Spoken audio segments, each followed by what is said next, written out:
orang yang telah mencuri isi koper yang dibawanya. Mereka kemudian pergi dari stasiun dan terpaksa meninggalkan mayat Molly di sana, karena mereka juga tidak ingin dijadikan kambing hitam oleh polisi Margrave yang korup. Richard lalu mampir ke rumah Paul untuk mengambil mobil Paul karena mobil yang biasa dipakai Richard sudah rusak. Usai dari sana Richard langsung akan menemui Roscoe di kantornya, namun sebelum itu ia mampir ke lahan peternakan sapi milik Cleaner. Tanpa sengaja Richard menemukan sebuah biji-bijian persis seperti yang ia temukan di sepatu Paul. Ketika tiba di kantor polisi ia melihat mobil Roscoe tengah dibersihkan, yang rupanya KJ telah mencoret-coret mobil Roscoe. Richard lantas mencari KJ dan teman-temannya karena bagi Richard dia hanyalah bocil cemen yang beraninya sama wanita dan harus diberi pelajaran. What kind of man are you? 6 months later. Being too violent.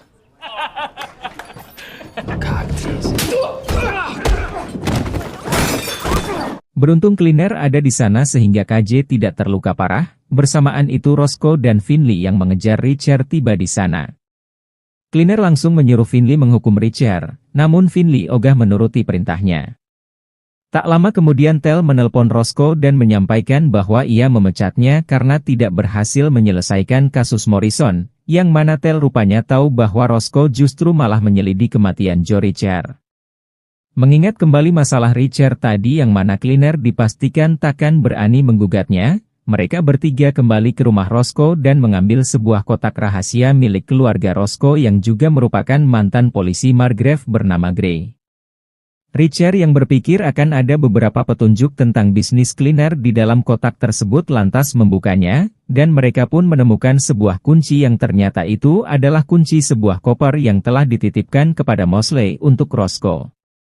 Dan ketika dibuka mereka menemukan begitu banyak berkas-berkas yang salah satunya terdapat petunjuk yang mengarah pada bisnis Cleaner, dan diketahui bahwa Cleaner pernah membeli begitu banyak sapi berjumlah 116 ekor.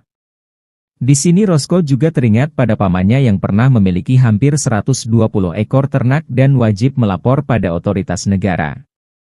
Hal ini membuat Richard lantas teringat pada truk di depan kantor Cleaner yang memuat pakan ternak yang berlebihan. Kemungkinan dengan berlebihannya pemasok pakan ternak tersebut diduga menggunakan cara kotor, yakni memanfaatkan sumbangannya untuk kota Margrave sehingga dengan mudahnya membungkam siapapun yang berniat menyelidiki bisnis kotornya. Bisa dipastikan alasan Cleaner lebih memilih kota Margrave sebagai tempat bisnisnya untuk menghindari pemeriksaan polisi, karena kota tersebut merupakan kota pendistribusian dari negara lain, yang mana kota Margrave terhubung pada 6 negara.